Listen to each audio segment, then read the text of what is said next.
You've got to look to the skies to see something pretty in war. Isn't much of it in ground fighting. Of course, this scene wouldn't be so pretty with flak in the skies tearing up planes, chewing up parachutes and troopers. Only this is a practice jump. New kids in the post-war 82nd Airborne. Fancy new planes and equipment. Those have changed. For the better, I guess. But one thing hasn't. One thing they can't improve. That's a fighting heart. The will to win. These kids have to have it. So did we when we joined the outfit in 1942. They called it the All-American Division because it came from all the states and made troopers of all kinds of guys. Or maybe it was All-American because we were winners all the time. It was a champion outfit, all right. Back in World War I, the 82nd Infantry Division had shown its stuff when it launched an attack to relieve the famous Lost Battalion and produce the greatest hero of that war, Sergeant Alvin C. And a great hero of World War II, General Jonathan Wainwright, who was a major then. So these rookies have a fighting tradition to follow. Next, you give them top-flight generals. Omar Bradley, who took over in March 1942 and taught us how to fight on the ground. Matt Ridgway, who came after him in June and showed us how to fight from the air. Yeah, they gave us the best in leaders.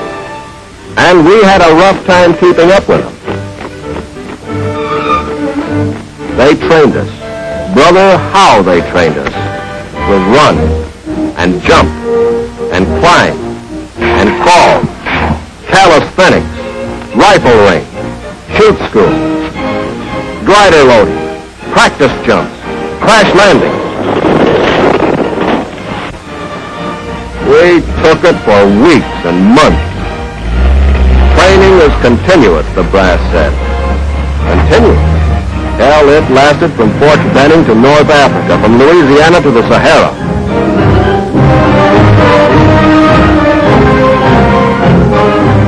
We were trained fine, hard, mean, and mad. When they told us we were the best damn fighting outfit in the world, we believed it. All we had to do was to prove it. Well, we did, at Sicily, in July 1943. The boys who keep the records will tell you now that the Sicily jump was a warm-up. It wasn't like the big ones that came later. In a way, that's true. But don't tell it to the guys in the chute. To them, the Gila jump was a cockeyed roughhouse.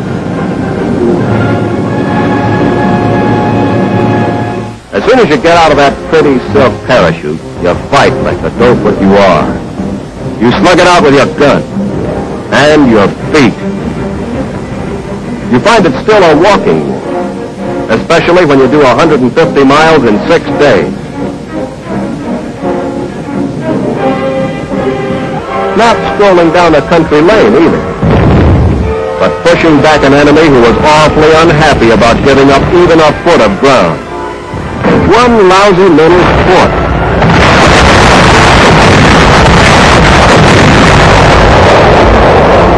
It was a rough initiation, but we'd proved airborne attacks would work.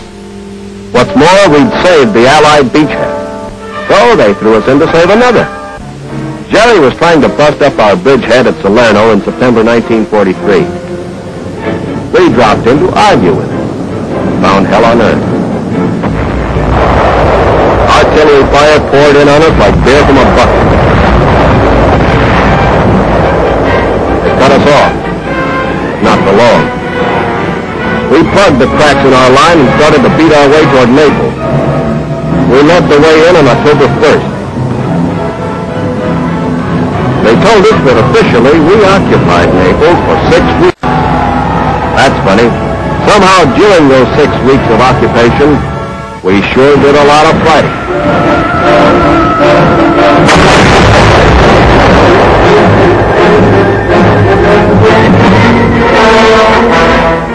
We crossed the Volturno River and took Isernia, Colli, Macchia, Coronelli, Cello, Rocchetta, Venato, one Italian town after another, like a Danny Kaye song. There were mountains. And there was mud, usually both.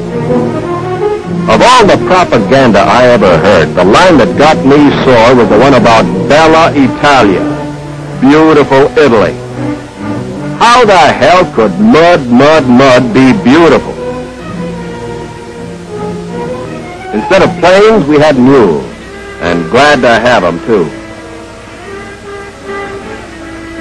The hills made moving supplies tough, and moving the wounded downright murderous.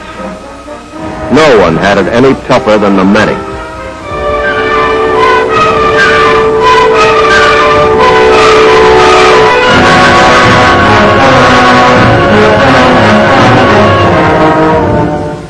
We spearheaded the 5th Army's advance till it joined the British 8th at Mount Samucro.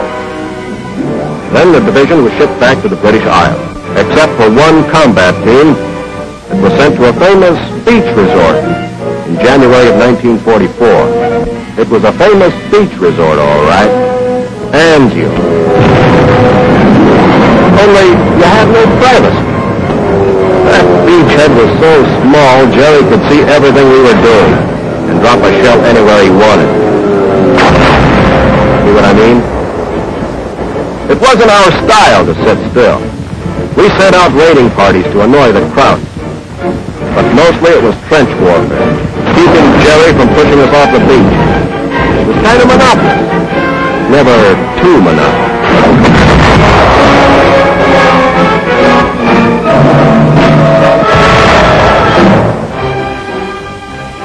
The guys from Anzio caught up with the rest of the outfit at Leicester.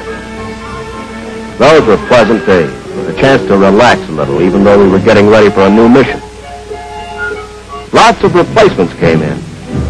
We gave them so much jump training, they yelled Geronimo when they stepped off the sidewalk.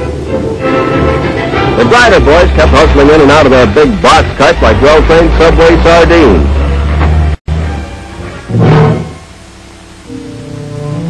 We had a feeling about our next operation. It had the word B.I.G., big, plastered all over it. Sicily and Salerno had been man-sized fights, all right, but they'd been just preliminary bouts. This one coming up was the main event.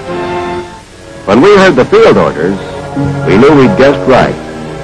We were going into France, into Normandy, before D-Day, on the night of June 5th. Us and our kid cousin, the 101st, and the British 6th Airborne. Nothing before or after could be more important than this. For the first time, it hit us hard. We were making history. The Lord is my shepherd. I shall not want. He maketh me to lie down in green pastures. Everything moved swiftly and quietly that night, especially our thoughts. Yea, though I walk through the valley of the shadow of death, I will fear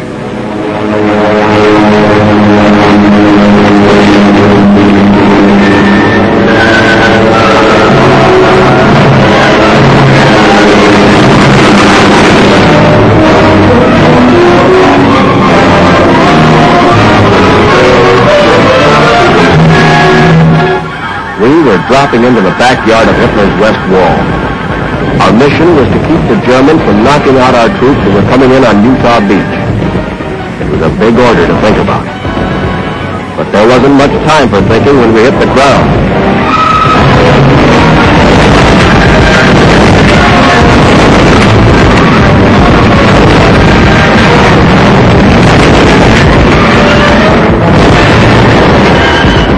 The jump had scattered our men from hell to breakfast, and were outnumbered 4-1. Even after our glidermen joined us.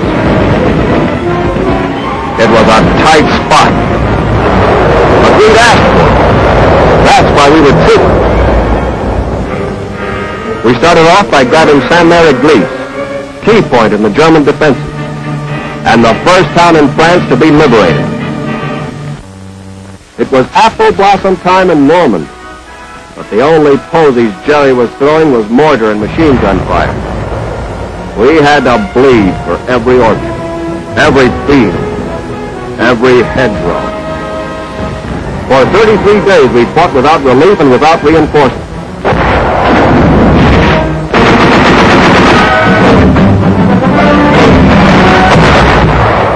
we held the Krauts off the beaches and chopped up 2 of his divisions. We got chopped up some ourselves.